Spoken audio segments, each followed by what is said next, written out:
ہماری ذمہ داری یہ ہے جو لوگوں کے اندر غلط فہمیاں ہیں وہ بھی دور کریں۔ رسول اللہ صلی اللہ علیہ وآلہ وسلم کے الفاظ سنیے۔ سیدنا معاویہ رضی اللہ تعالی عنہ وارضاہ، عبداللہ بن عباس رضی اللہ تعالیٰ عنہ فرماتے ہیں میں بچوں کے ساتھ کھیل رہا تھا، یہ روایت مسند احمد کی 2651۔ مجھے کسی نے آ کے کندھے پہ ہاتھ رکھا، میں نے دیکھا تو اللہ کے پیارے پیغمبر تھے۔ فرمایا جلدی جاؤ، جا کے معاویہ کو بلا کے لاؤ۔ اللہ کے رسول نے بلایا اور کیا کہا؟ معاویہ تم نے قرآن مجید کی کتابت کرنی ہے۔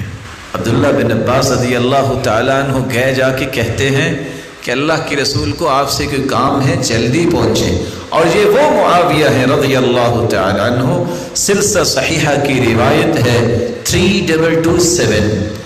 آپ نے دعا دی، اللہم علم معاویۃ الکتاب والحساب وقہ العذاب۔ اللہ اپنے بندے معاویہ کو لکھنے کا طریقہ سکھا دے۔ یہ کاتبین وحی میں سے جو قرآن لکھا کرتے تھے، اللہ اس کو حساب و کتابیں سکھا اور اس کو عذاب سے بچا۔ یہ اللہ کے رسول نے دعا کی تھی۔ پھر اللہ کے رسول نے ایک دوسری مرتبہ دعا کی، جامع ترمذی کی روایت 3842، اللہم اجعلہ ہادیا مہدیا واہد بہ۔ اے اللہ اس کو ہدایت یافتہ بنا، اس کو ہدایت دینے والا بنا، اور اللہ اس کے ذریعے لوگوں کو ہدایت دے۔ رسول اللہ صلی اللہ علیہ وآلہ وسلم کے صحابی بیان کرتے ہیں، صحیح بخاری کی روایت ہے 3553۔ ابن ابی ملائکہ کہتے ہیں معاویہ رضی اللہ تعالیٰ عنہ نے ایک وتر پڑھا عشاء کے بعد۔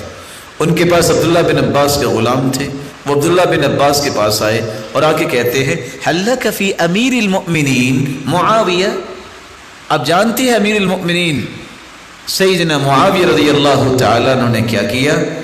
فإنہ ما اوتر الا بواحد، انہوں نے ایک وتر پڑھا ہے۔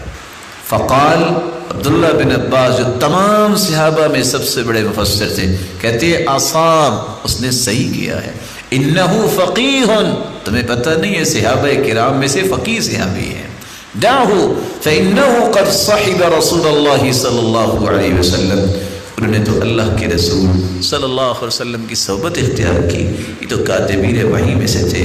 جب تک قرآن و حدیث نہیں پڑھیں گے اس وقت تک غلط فہمیاں دور نہیں ہو سکتی۔